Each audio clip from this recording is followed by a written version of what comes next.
I don't think that you have any kind of moral reason for avoiding language like that. But I think tactically, it's often a problem, because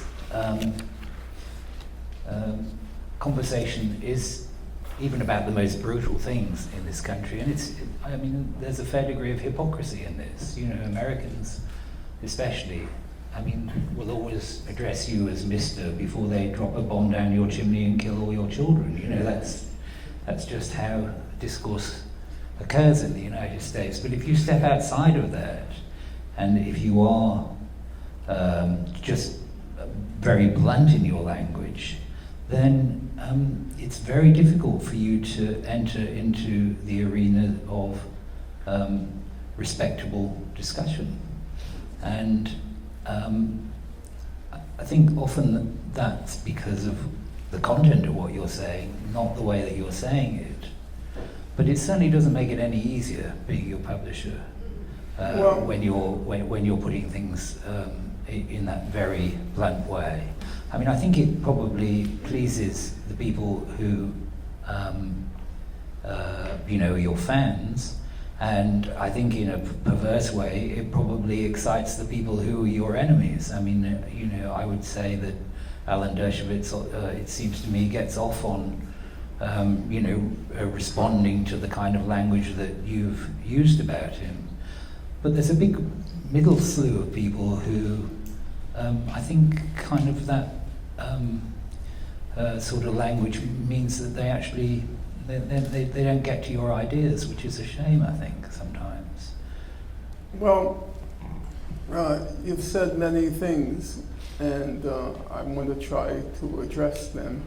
And I hope my mind is alert enough that I can answer all the points that you made. You mentioned the issue of tactically it may not be a wise thing to do, because to put your argument in its strongest form, it either shuts down conversation or it shuts me out of a large audience which I would otherwise be able to reach.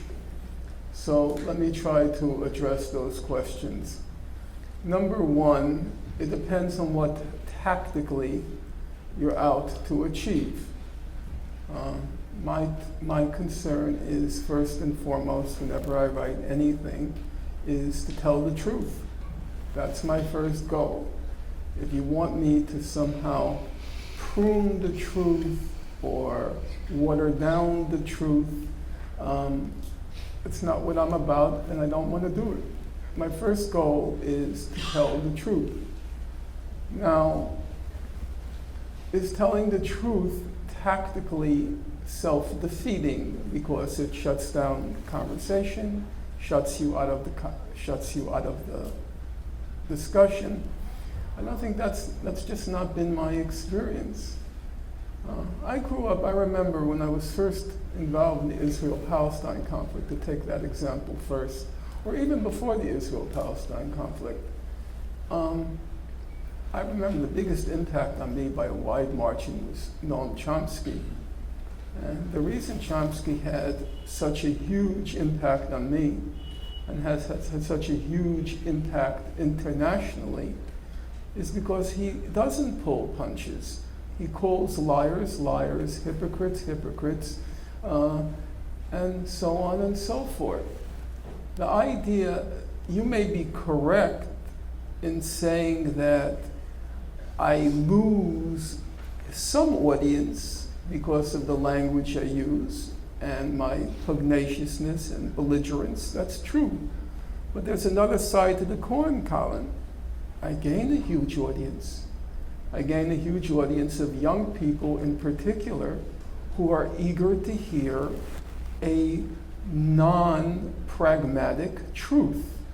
They want to hear truth in all of its purity. They don't want to hear a diplomatic truth.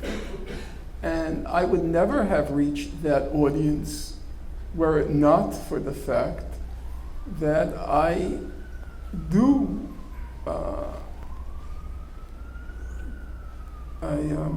I'm very tough on people who I think are not telling the truth.